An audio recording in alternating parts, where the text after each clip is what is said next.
Good evening, my friends. Tonight, we have another close call story from my granny, who we've all come to learn is a veritable magnet for creepy encounters of nearly every sort. So gather round and listen to her latest tale, Window Stoppers. This story takes place many years ago when Granny was a young woman. Granny, as I've mentioned before, came from a huge family, with many siblings and half-siblings. Out of her full siblings, however, the first to marry was a sister whom we'll call Doris.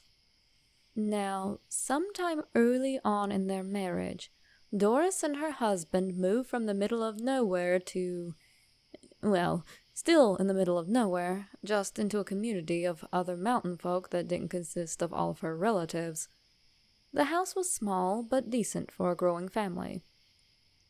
Shortly after Doris had her first baby, Doris' husband asked my granny to go over and spend a few nights with her. I cannot remember what his job was at the time, but he had the graveyard shift and didn't want to leave his already frail wife home alone right after having a baby. The evening Granny went over to spend with her sister, she found her brother-in-law hammering in some window stoppers. Basically, these were very long nails that he would hammer into the wooden frame of the window from the inside. They would allow the window to be raised up about an inch to allow in air, but any further would cause the window to catch on the nail heads and stop. Now, I know what you're thinking. That sounds really horrible, and more like something someone would do to keep someone trapped inside, right? Unfortunately, Doris' husband was just a protective guy who lived in an area where security systems weren't yet a thing, so he had to make do with his own ingenuity. That night, Granny was up late, watching TV. Her sister and infant niece had already dozed off, but Granny found herself strangely awake, despite the excitement of helping with a new baby. You know that old warning in video games that goes, "You can't sleep because there are monsters nearby." Well, I'm pretty sure Granny has a finely tuned in real-life version of that sense. As Granny was watching her show, she started to hear scraping. At first, she thought it might have been part of the show, but it quickly changed into a scrabbling sort of sound. Granny turned down the TV to listen better, but the moment she did, it stopped. She waited for a few minutes before turning the sound back up. Sure enough, the noise started again. Down went the TV volume again. Off went the noise. Volume up. Sound came back.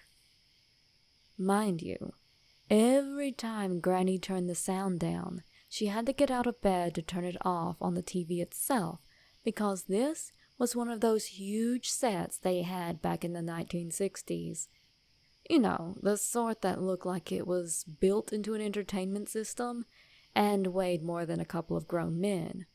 Well, hopping out of bed like that was bound to wake the baby, and Granny wasn't about to undo hours of her and her sister trying to get this caterwauling babe down for a nap.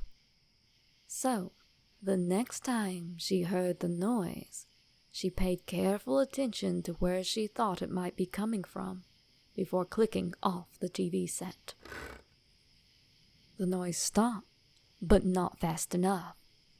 Granny managed to hear an abrupt scrape a split second after the show winked out. And that scrape did not come from the TV. Slowly, she made her way into the room directly across the hall. The lights were out behind her, but the moon was shining brightly on that side of the house she was facing, so she could make out a few things in the darkened room. As she stood outside the door, she listened, wondering if the scrabbling noise would start up again. When several moments went by without hearing anything, she took a deep breath and let the door to the other room creak open.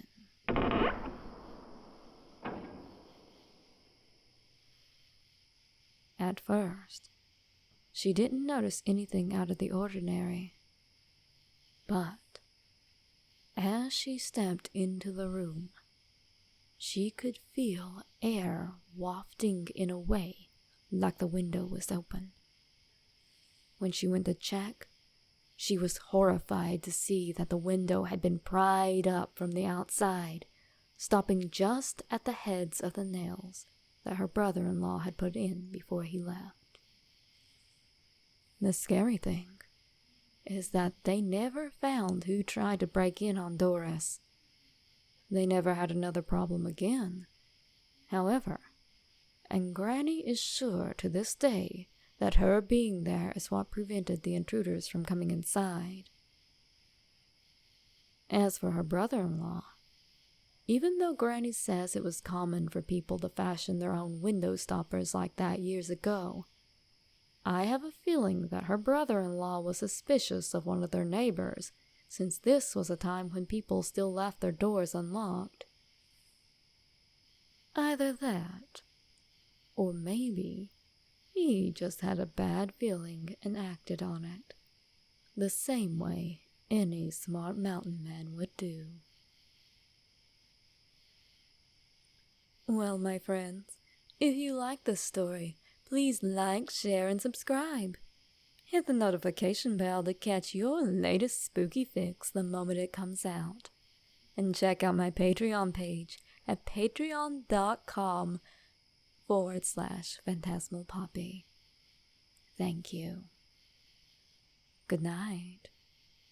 And see you all real soon.